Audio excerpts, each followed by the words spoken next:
विचारा एकदा.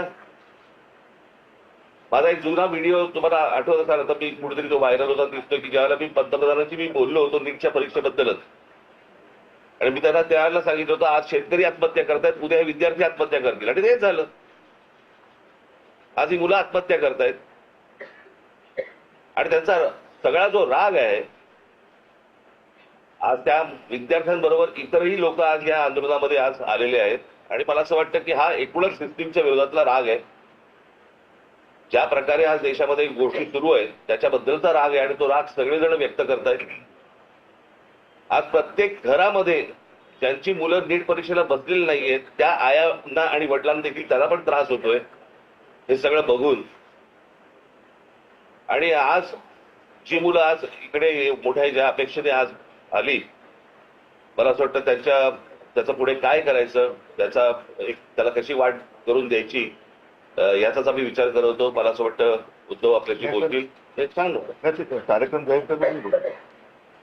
आणि त्याच्यामुळे आम्ही 26 तारखेला आम्ही एक शक्ती प्रदर्शन मोर्चा म्हणा, शक्ती प्रदर्शन म्हणा किंवा काही म्हणा, या मुलांना घेऊन करायचं आम्ही ठरवलेलं आहे. की मुंबईसारख्या एका महत्वाच्या, सर्वात महत्वाच्या देशातल्या शहरामध्ये देखील ही सगळी मुलं आणि सगळेजण पालक हे एकत्र येत आहेत आणि आपला राग रोष व्यक्त करतायत, हे मला असं वाटतं केंद्राला देखील कळणं गरजेचं आहे.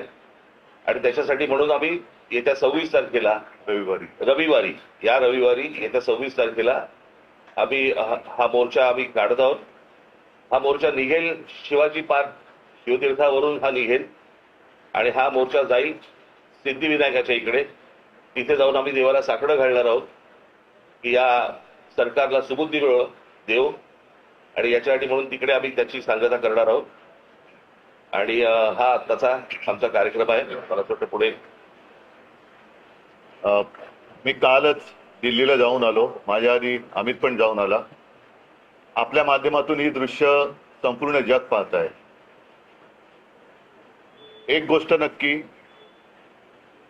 की हा विषय केवळ नीटच्या परीक्षेपुरता मर्यादित नाहीये. कारण ज्या वेळेला मी गेलो, माझ्यासोबत संजय राऊत होते, अनिल देसाई, अरविंद सावंत ही सुद्धा मंडळी होती, खासदार होते. आणि त्या गर्दीमध्ये एक व्यक्ती राजा तिकडे संजयला असं भेटला की त्यांनी विचारलं की आप कहाँ से आए हो. संजयने विचारलं, तर मैं बिहार से आया हूँ लेकिन मैं हूँ तो मध्य प्रदेश का. तर तो काय विद्यार्थी वाटत नव्हता, पण मध्यमवयीन तरुण होता. त्याला विचारलं आप क्यों आए हैं. तर त्यांनी सांगितलं की माझा व्यवसाय नीट चाललेला होता, माझी रोटी व्यवस्थित चालू होती, पण नोटबंदीच्या वेळेला माझी पूर्ण उद्योगधंदा, रोजीरोटी उद्ध्वस्त झाली आणि तो राग व्यक्त करायला मी आलेलो आहे. म्हणजे हे एक निमित्त झाले असं म्हणा पाहिजे तर, परंतु हा गेल्या काही वर्षातला राग हा आता उफाळून वरती आलेला आहे.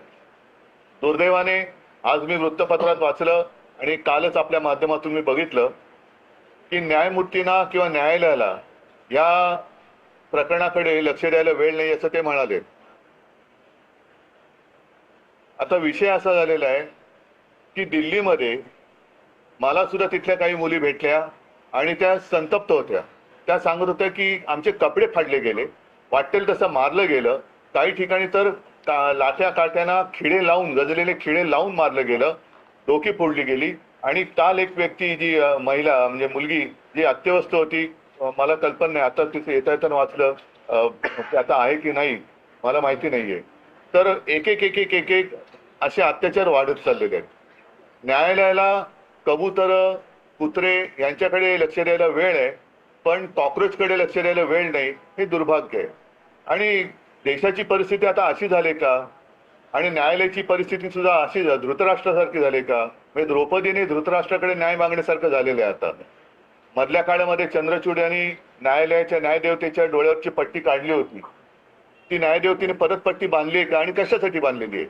हे एकूणच जे चाललेलं आहे हे सरकार आता कोणाला आपलं वाटते असं दिसत नाहीये. कारण मी ज्या वेळेला तिथे पोहोचलो तेव्हा जसं आता राज म्हणाला की आता विषय केवळ धर्मेंद्र प्रधान यांच्या राजीनाम्यापुरता नाही, तर ह्या मुलांना, या विद्यार्थ्यांना आता हे सरकार नकोसं झालेलं आहे. हेच विद्यार्थी होते, हीच मुलं होती ज्यांनी अच्छे दिन याची अपेक्षा करत ह्या सरकारला निवडून आणलं होतं. पण हे सरकार निर्दयीपणाने वागतंय. पंतप्रधानांनी आज एक ट्विट केले, तर म्हणजे त्यांनी जाऊन बोलायला काय हरकत नव्हती. म्हणजे याच्यामध्ये कमीपणा बाळगण्याचं काही कारण नाहीये. आपली मुलं आहे, आपली जनता आहे, यांच्याबरोबर चर्चा करायला कमीपणा वाटण्याची गरज नाहीये. पहिल्या दिवशी जर का सरकारने यांच्याबरोबर चर्चेचे दरवाजे उघडले असते किंवा पहिल्या दिवशी जर का